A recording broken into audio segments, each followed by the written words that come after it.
Rev up your engines!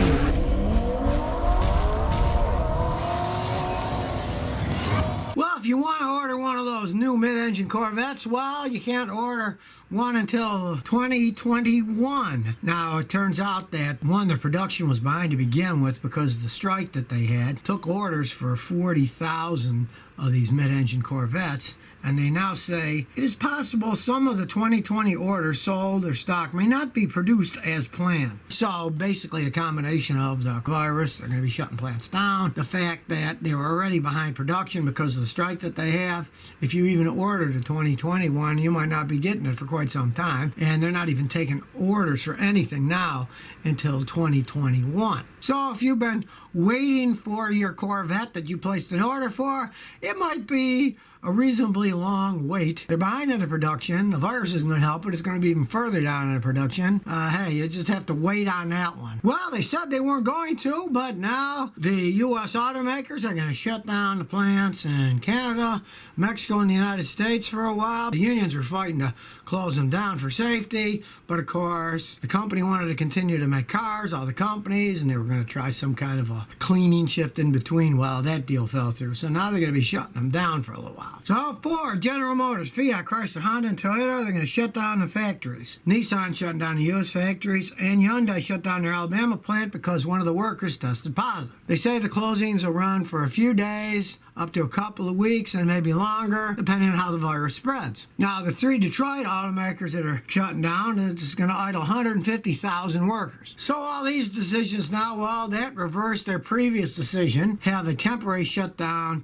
for a short period of time between shifts to clean all the equipment. Well, that one fell through really fast. Tesla is keeping his factory going, even though the counties in Alameda County said that it's a non-essential business and people shouldn't be going. Well, they're still making the Teslas there. Let's see how long that lasts. The plan of cleaning in between shifts didn't even come to being, and they didn't even do it. They gave up and they shut them down. We'll see what happens with Tesla in the future. But with the free fall that his stock is taking, who knows what's going to happen with that company. And as I've said before, they make luxury electric cars. Their coming recession, guess what the first thing that's going to go down? Luxury electric cars. People aren't going to be buying these $60,000 to $120,000 electric cars in a recession. I'll tell you that right now. You look at any recession, the first thing that goes down is luxury cars. That's what pretty much finished off Jaguar and Land Rover, made them sell the companies because, hey, nobody was buying the things anymore in a recession. Well, here's some possible good news. A lot of places now, they've canceled driving tests. So there's going to be less people on the road that are just learning how to drive that can cause problems. The early drivers, when they're learning how to drive, hey, let's face it, we've seen them driving lessons. Then if they do get their license, they don't know what they're doing on the road. Maybe now the roads will be a tad bit safer because the drivers are going to be more experienced drivers that are down the road, and the people that are learning are going to have to wait a little while longer before they're going to be able to get their driver's license and being able to drive. Driving test, it's one-on-one. Would you want to be an instructor, a tester, being in with people you don't know, breathing the air in the same little car? Well, here's another kind of on-scene consequence. And this one, hey, it might be a good one. The roads will be safer for a little bit longer. Jose Chavez says, Scotty, I was wondering if I got a 2007 Honda Accord 2.4 with 185,000 miles. Automatic transmission runs great. How long do you think it'll last? Second question, does the automatic transmission compare to Chrysler automatic transmission? Okay, well, I'll answer the second one first. Now, the Honda transmissions are a lot better than the Chrysler transmissions. Chrysler had some of the worst transmissions. I mean, it got so bad that now some of the Chryslers have Toyota transmissions. They're buying them from Toyota, so they realized they couldn't make them themselves. The Honda Accord transmissions, 2007, they are a little bit weak. Now, they're tons better than the Chrysler. There's no arguing that. But they're not as good as, say, the Toyotas, which are excellent Aisin transmissions. Honda does make their own transmissions. They don't buy them from somebody else. Pretty good company perfecting stuff. The later model ones, I don't see any problems with. And like the Civics, I don't see any problems with. Some of the Accords that people really beat them hard and drove them, especially the V6s, a little bit overpowered, and they could wear the transmissions out early. But the newer ones, they don't seem to have the problems. And the Honda CVTs that they're putting out now seem to be pretty reliable stuff, because Honda has their own engineers. They make their own stuff, and they're into perfection as time goes on. Jersey boy in Florida says, Scotty, I got a 2017 Camry, 44,000 miles. Want to change my own oil. What do you think of the Rhino ramp and rear wheel chucks as opposed to traditional jack stands? I want to be safe. Well, those plastic ramps, you drive your car up and then you change your oil. Yeah, they work perfectly fine, but I like jack stands and a jack because to me, they're the easiest and safest for one main reason. I have seen many guys get those ramps, they get a little carried away, they either drive off and then it gets stuck and it can bend stuff under the car, or they go too fast and they drive over the ramp, then the body of the car is stuck on a ramp.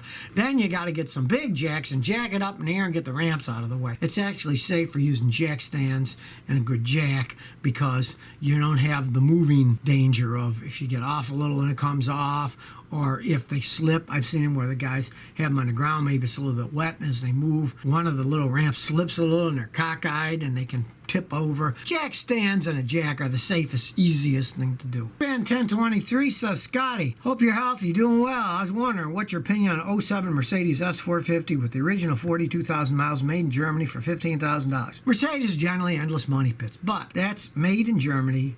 It's only got 42,000 miles, but it is 13 years old. Because of the age, people are going to have a hard time selling an old Mercedes. Everybody knows Mercedes are money pits. Say you get them down a few grand more. With that small amount of mileage, it could still be a decent car for a while. Realize how much money somebody paid for the original one. You're only paying a small fraction of that, and it's low mileage. And if they can prove that's the real mileage, what the heck, it could be a fun knock-around car for a while. But don't think you can buy that thing and then drive it 100-something thousand miles without spending a fortune repairing it. But if you want a cheap toy like that, maybe not bad because of their mileage, and it is one made in Germany. I'd never buy the ones made in the United States. Toyota Honda 1999 says, Scotty, I got a 99 Civic EX5 speed, 145,000 miles. Sometimes when I turn the key, it doesn't start for 2 to 5 seconds. Could it be a fuel something or something starter?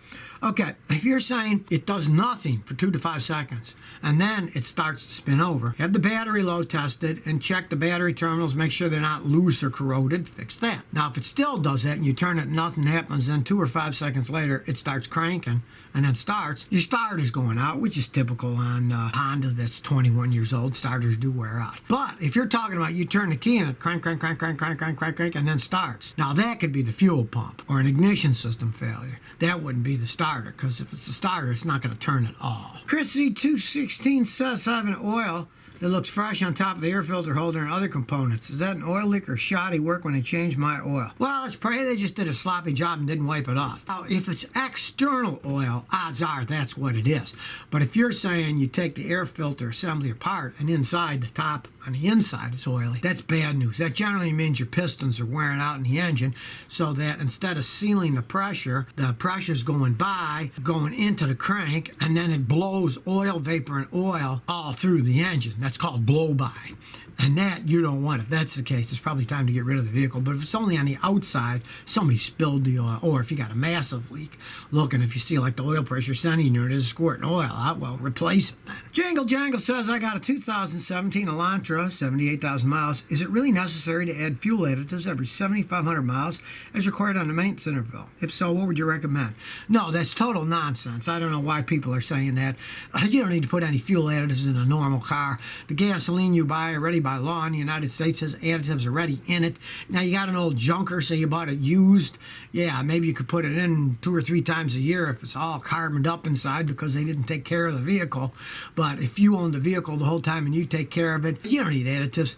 I got 3 cars in the driveway. You know how many additives I put in all 3 of them? None ever. And they're Toyotas and Lexuses, and they run perfectly fine. They always have, and I don't put any additives. I just go down the street, and the nearest thing here is an Exxon station on a corner that used to be a Chevron. I buy the gas there. Even when they switch the Chevron to Exxon, it makes no difference. They still run perfectly fine. Chi before says, I got an 03 Chevy 1500 V8. It runs lean only on bank number 2, and I've already had the manifold gasket changed out, and it still does it. Anytime you can make a simple test on a car, always do it. It says it's only running lean on the one bank, but you already changed the intake manifold, which is a common problem. Take the oxygen sensor from the left side and put it on the right side and put the right side on the left side. And if you find that it's now running lean on the other side, you got a bad oxygen sensor. I did that about 6 months ago on the same vehicle, and that's what fixed it. It was a bad oxygen sensor. It was reading wrong. And when you got stuff like that, when you got one on each side, simple, just swap them. The problem goes to the other side, you know, it's the sensor itself. Of course, it can get a lot more complicated than that, but that's how I fix one, and it's an easy test